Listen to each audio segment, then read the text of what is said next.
के मार्कशीट उठाते थे, मार्कशीट उठाकर उसके सब्जेक्ट को मैप करते थे, उसने कौन कौन सा सब्जेक्ट पढ़ा, कौन सा सब्जेक्ट छूट गया।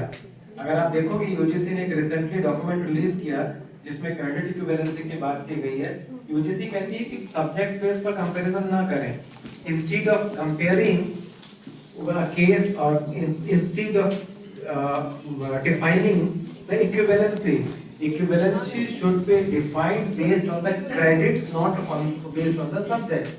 तो टोटल मान लीजिए अगर एक स्टूडेंट की इक्विवेलेंसी डिफाइन करनी है तो हम ये देखना चाहेंगे कि जो रिक्वायर्ड क्रेडिट है उसने वो रिक्वायर्ड क्रेडिट अर्न किए कि नहीं किए। अगर 8 क्रेडिट उसको एबिलिटी एनहांसमेंट के चाहिए थे तो उसके पास 8 क्रेडिट एबिलिटी के है कि नहीं है। सिमिलरली जो बाकी क्रेडिट स्ट्रक्चर है, बाकी क्रेडिट स्ट्रक्चर के हिसाब से क्रेडिट है कि नहीं है। इसलिए एक इम्पोर्टेंट, बहुत इम्पोर्टेंट चीज जो निकल कर आई है इस नई एजुकेशन पॉलिसी में कि जो इक्विवेलेंसी की बात है या जो वेटेज है क्रेडिट देने का वो कंसिडरेबली बहुत बहुत ज्यादा बढ़ गया है। हम जब आगे कहीं देखेंगे एबीसी की जब बात करते हैं, एकेडमिक बैंक ऑफ क्रेडिट की बात करते हैं, फर्स्ट सेशन में मैडम ने भी जब बात की होगी तो हम बोल रहे हैं जितनी भी तरह की नॉलेज हो सकती होगी, जितनी भी तरह की लर्निंग हो सकती होगी, जितनी भी तरह की अंडरस्टैंडिंग हो सकती होगी, वो सारी चीज कहीं ना कहीं क्रेडिटाइज होनी चाहिए और वो क्रेडिट अल्टीमेटली इस सिस्टम का कहीं ना कहीं पार्ट बनना चाहिए। जब मैडम ने बात किया होगा एनसीआरएफ का तो आई एम श्योर कि उन्होंने डिटेल में इसमें बात की होगी। वापस जस्ट एक बार रिफ्रेश करने के लिए, जब हम क्रेडिटाइज करते हैं क्रेडिट देने के हमने ब्रॉडली एनसीआरएफ के हिसाब से 4 पैरामीटर्स बना रखे हैं। अगर हम फेस टू फेस बैठकर पढ़ा रहे हैं, क्लास में बच्चे को क्लासरूम के अंदर फेस टू फेस पढ़ाते हैं तो अगर हमने 15 घंटे पढ़ाए तो हम 1 क्रेडिट बोलते हैं।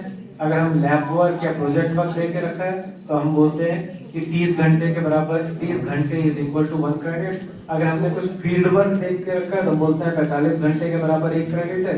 अगर हमने इंटर्नशिप या अप्रेंटिसशिप दे रखी है तो हम बोलते हैं 3 महीने के बराबर 3 महीना इज इक्वल टू 10 क्रेडिट। तो ये क्रेडिट बहुत क्लियरली डिफाइन किए हुए हैं, इसलिए यहाँ पर किसी तरह की एम्बिग्यूटी, किसी तरह का कोई कंफ्यूजन नहीं है।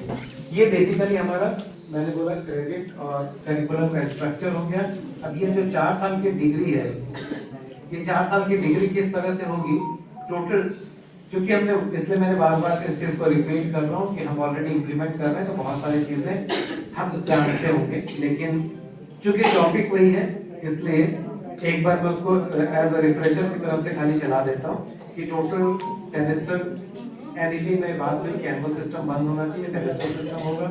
हर एक साल में 2 सेमेस्टर्स होंगे, 180 टोटल वर्किंग डे होने चाहिए, एक सेमेस्टर में 90 वर्किंग डे होने चाहिए। वो सारी चीजें यहाँ पर लिखी हुई है। इसके साथ साथ एक प्रोविजन और है, मुझे लगता है इस प्रोविजन को अगर हम देखते हैं थोड़ा सा, ये बहुत यूजफुल प्रोविजन है, कहीं ना कहीं ओवरलुक नहीं होना चाहिए। जो सेकंड चीज मैंने लिखी है इसको एक बार केयरफुली वापस देख लें।